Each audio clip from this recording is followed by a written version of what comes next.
She is pretty, Daddy. The obese bride was laughed off, until the cowboy's daughter called her.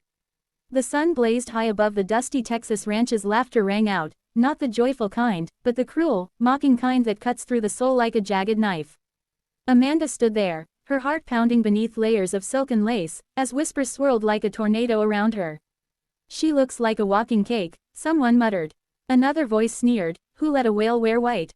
Amanda blinked back tears, trying to stay upright, her wedding bouquet trembling in her hands. Her groom, Todd, adjusted his collar and awkwardly avoided eye contact, his silence as loud as the jeers. The guests, most of whom were his family, didn't hide their distaste. Amanda was fat, yes, and in their eyes, that made her unworthy. No one came to her defense. No one, until a little girl, no older than 5, tugged on her father's sleeve and pointed with innocent eyes. She is pretty, Daddy, she said, her voice pure and strong. And just like that, the world shifted. The girl's father, a rugged cowboy named Jack, looked down at his daughter and then back at Amanda. He saw the pain on her face, the way she stood tall despite the humiliation. Jack had seen that kind of bravery only once before, on the battlefield. He walked forward, boots kicking up dust, cutting through the crowd like a knife through butter.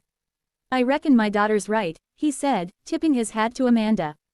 You are real pretty, ma'am. The crowd fell silent, uncomfortable in the presence of decency. Amanda blinked, stunned, as the warmth of kindness washed over her like sunlight through storm clouds. Todd finally found his voice, but it was laced with shame. Amanda, maybe this was a mistake, he said, barely audible. Her heart cracked open, not from heartbreak, but release. Jack looked at Todd with quiet disgust. Biggest mistake is a man not seeing the gold in front of him. Amanda turned on her heel, the train of her dress swirling behind her like a wave, and walked away from the altar. Each step was heavy, not with sorrow, but with the weight of a decision long overdue.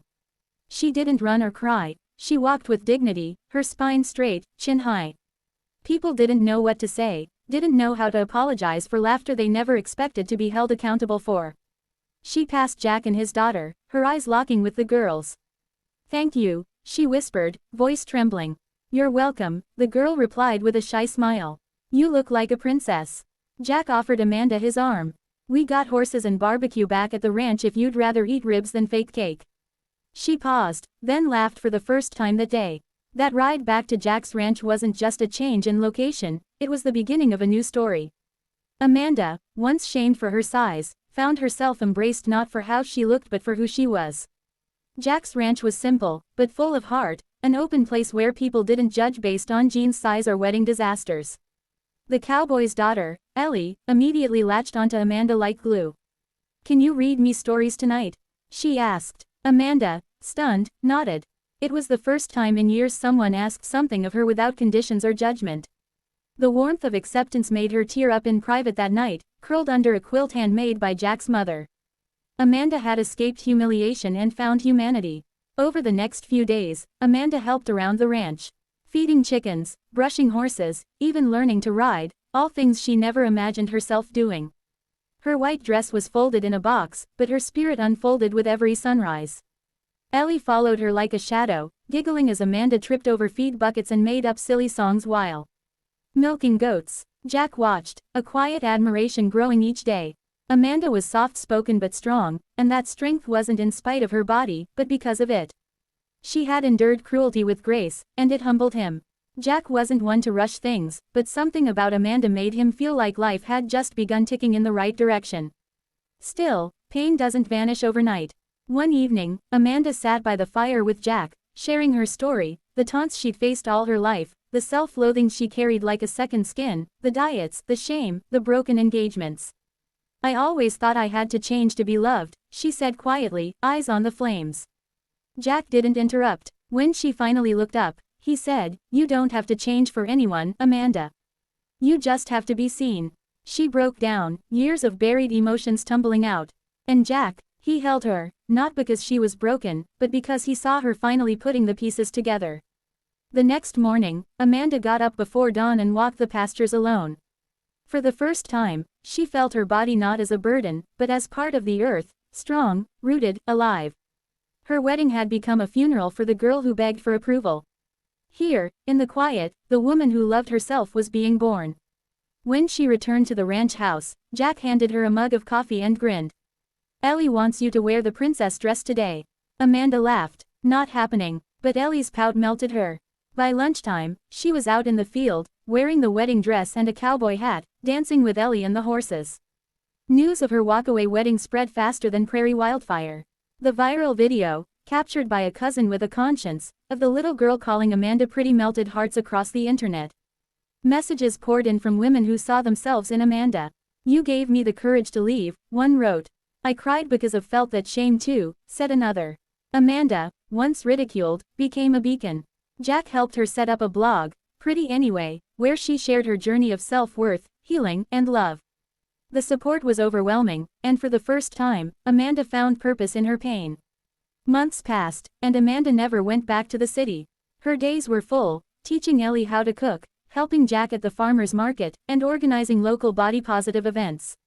She even hosted a big and beautiful barn dance, where women of all sizes came dressed to the nines, twirling under fairy lights, free of judgment.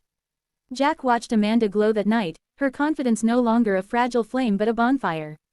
He walked up to her, took her hand, and said, "This time, let me ask you something. Will you marry me, but only if it's here, with boots on, and ribs for dinner?" Amanda laughed, tears glistening. "Yes," she said, "as long as there's pie." Their wedding was simple, beautiful, and full of laughter, the good kind. Amanda wore a flowing lace dress that fit her like poetry, and Ellie stood beside her with flowers and freckles. When Jack said his vows, his voice cracked. "I didn't save you. You saved yourself. I just got lucky enough to love the woman who rose from ashes." Amanda's vows were simpler. "Thank you for seeing me. For loving all of me. Especially the parts one was taught to hide." There wasn't a dry eye under the Texas sky that evening. They kissed, and Ellie screamed, finally. Amanda's life wasn't perfect, but it was real. There were still moments of doubt, of insecurity, of flashbacks to cruel words. But now, she had armor, not the kind made of steel, but of self-worth.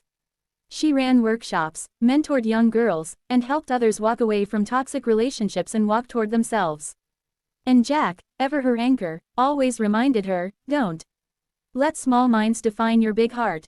Together, they built a life not centered on perfection, but presence. Sometimes, Amanda would catch herself in the mirror, her fuller figure framed by sunlight, and smile. She didn't need to shrink to fit into love. She just needed to expand into herself.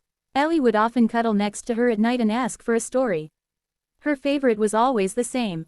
"Tell me again how you were almost married to a mean man, but then we found you." Amanda would laugh and tell her, "You found me because I finally stopped hiding." And every time, Ellie would say, "You're still the prettiest bride."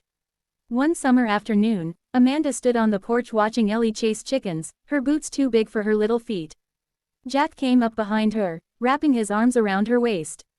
"Never thought a runaway bride would become my whole world," he whispered. Amanda leaned into him, the breeze wrapping them like a soft hug. "I didn't run away," she said. "I ran toward the life I deserved." He smiled, kissed her cheek, and whispered, "Damn right." What started as public humiliation became personal liberation. Amanda's story wasn't about a wedding gone wrong, it was about a woman coming home to herself. The cowboy, the little girl, the ranch, they were just chapters. She was the author, and though the world had once laughed, now it listened. Because every woman who's ever been told she's too much, too fat, too loud, too emotional, saw her and knew they weren't alone. The story of Amanda teaches us that beauty is not defined by waistlines or wedding rings, but by courage. The courage to